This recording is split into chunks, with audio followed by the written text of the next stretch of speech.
In this video, you're going to learn how we define assertion, the characteristics of assertion, aggression and non-assertion, and why we're aggressive or non-assertive.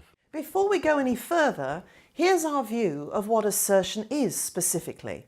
Let's see if you agree with us. Imagine this scenario. Your boss has asked you to take on extra work without giving you the responsibility and resources to do so.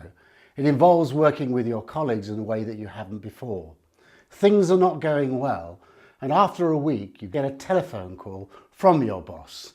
Let's see how you reply. It's a waste of time. Well, you've put me in a very awkward position, and you've taken advantage of my good nature.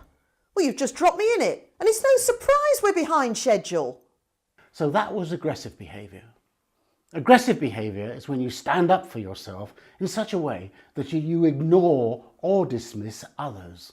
You express your thoughts, your feelings and views in unsuitable ways, even though sometimes you may think you're absolutely right. The aim of aggression is to enhance you and to put others down. It's based on the belief that your opinions are more important than others. So let's see a different response. Oh, hi. Well, things seem to be okay.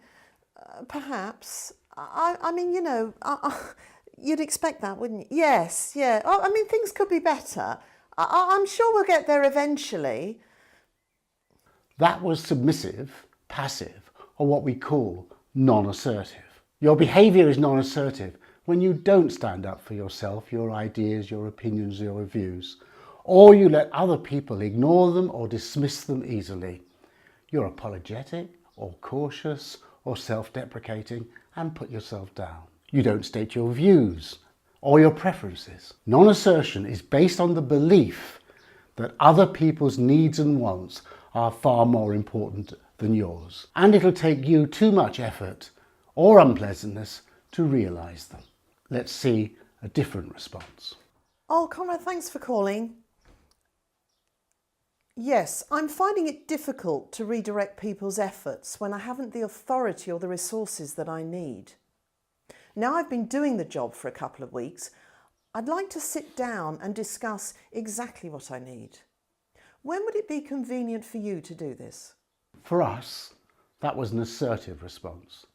Assertion leads to an honest, open and direct expression of your thoughts, your ideas and your views.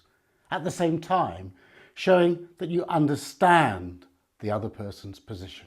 It's based on the belief that you have legitimate needs to be met, and so do others.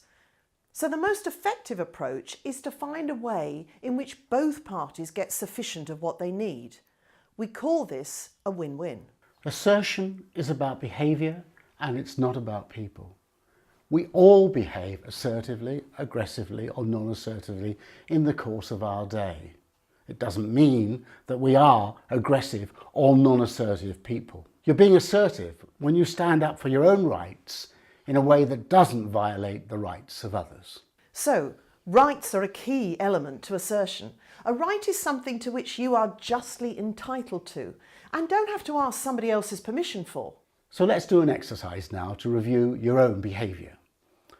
Draw a pie chart and indicate how much you behave aggressively, non-assertively or assertively during the course of your average day.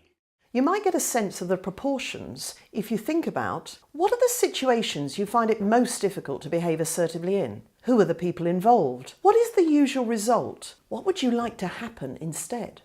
So why do you sometimes react aggressively or non-assertively? It's when generally we feel under pressure. You feel anxious when conflict arises. You feel insecure and threatened either by the people or the situation. Our hormones trigger the fight or flight response. We fight back or we run away. Aggression and non-assertion also appear to have some advantages. Aggression is often successful in getting us what we want. It can give us a sense of power and control and help us to release bad feelings such as anger and frustration. Whereas non-assertion gives you temporary relief from having to face up to conflict and difficult situations. It helps you avoid feeling guilty about letting someone down or upsetting them. You don't have to take responsibility for your actions or for anything that goes wrong. You can blame others and you can walk away. So what are the benefits of assertion? Assertion is increased self-control, rather than being controlled by outside events and preoccupied with what others think. Assertion initiates things rather than waiting for things to come to you. Feeling the power to influence events is closely associated with self-esteem. Assertion saves time and energy. If you're not worried about upsetting people or scheming how not to miss out, then you save yourself a lot of time and stress. Assertion helps you go at risk further because you can handle failure without blaming yourself or others. We hope you've discovered some more about yourself and your own behaviour by having a look at this video.